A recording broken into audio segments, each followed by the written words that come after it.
Hello everyone. This video is about my experience with EVs, especially Tesla, in one of the harshest winter I have ever been into. I drove my Tesla through two winter storms recently, over 1200 miles, and I was facing temperatures up to minus 15 degrees Celsius. This was my first winter in this car. So I started from Washington DC to Waterloo around Christmas. The weather was nice, but as we came near to New Year's, it snowed heavily in Canada, and the weather was very bad.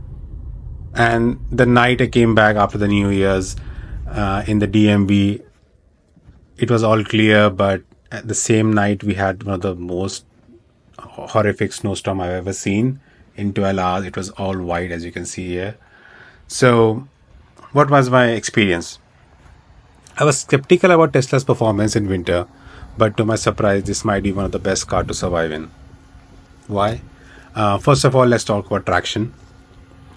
It's an all-wheel drive vehicle, and it just has all-weather tires, no special winter tires. But when I was driving in Canada in all kinds of snow, icy roads, whenever I was feeling a loss in traction, I think the what the car does it combines the smart computer and the crazy insane torque it has to basically get the car back into balance. So whenever I feel a tire is slipping, I think the car shifts its torque to other tires which has traction, which basically gets the car out of slipping really quickly, and it basically gets its balance back really well. So that thing was really helpful for me as a first time driver in snow and basically driving with just normal tires, all weather tires. So that was one of the best experience I had. Second is preconditioning, and you can enable defrost mode. So if you go in the app, you can precondition the car, but for heavy snow, you can switch on the defrost mode. What the defrost mode does it basically warms the car, obviously, but it also warms up and heats up the front and the back glass. And most importantly, it warms up the wipers, which is very important because when snow falls, you must have seen people putting up their wipers. You don't have to do that here because it melts the snow around the wipers itself. So if your car is preconditioned well, you can use your wiper just like normal and you don't have to like do anything else to it. One more thing, for heavy snow, I will always recommend to wipe off all the snow from your car, because as a first time driver, I didn't do it. I just cleared my windshield and I was driving off in highways. So the snow can fly off your vehicle and can blind the person behind you. So always make sure that you clear all the snow. And I didn't buy a brush because I was stupid. I thought I wouldn't get snow in DMV, but here we are.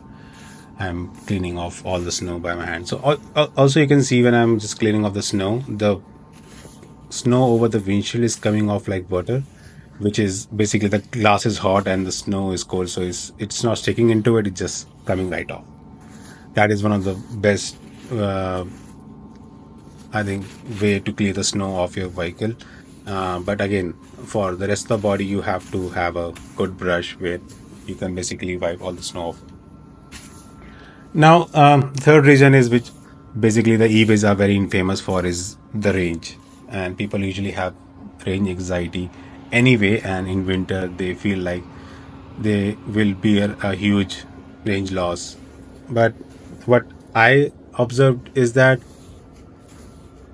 on idle, it was losing its battery 10% or 20% faster than normal, which was not a big deal, to be honest, if you keep your car charged. But the issue I faced was while I was traveling back from Canada. So when I add a stop for a supercharger, it showed me like it will get to it by 12% charge. But the thing is, when I was getting closer and was starting to precondition, the estimate would drop to like 8%. Sometimes it will go up to 16%. And I know that it depends on the condition of the road and other factors, but that was very misleading. So basically, I had to incorporate like a 10% cushion uh, every stop I was making for a supercharger, and just to make sure that I will get there with enough charge, and I spend more time than it recommends to get more juice than it recommends. So that was one of the things. So the next thing is the full step drive doesn't work as well as you will expect because the winter, the snow, and the ice occludes the cameras frequently, so it's very hard to keep them clean. And secondly, the marking on the road are not clear, so FSC doesn't perform really well, and I had some struggle using it. On highways it works well. So in Canada they cleans the road frequently, so there was not an issue driving on highways. The marking was clear, so FSD was working really fine. Where there was a loss of traction, there was some ice on the road, I would avoid using FSD and I would basically take over myself, because I wasn't trusting the car over icy roads. Now the trickiest part about getting into Tesla in winters is this handle, but if you wiggle it enough and just warm it a little bit by rubbing onto it, it works fine. But that can be a problem if you are new to Teslas. And once you get inside, it's all toasty, and just make sure to not get enough snow inside, because it will melt and there will be water everywhere. So now let's see how it gets out of like 6 or 8 inches of snow. The traction, when you start off, you don't need to use slip start. I'm not using the off-road mode, but it struggles a little bit because it's fresh snow, but it gets traction really well, and it gets out of like 8 inches of snow very easily with no extra help required. This is a little icy road, and I have no issues getting traction on it.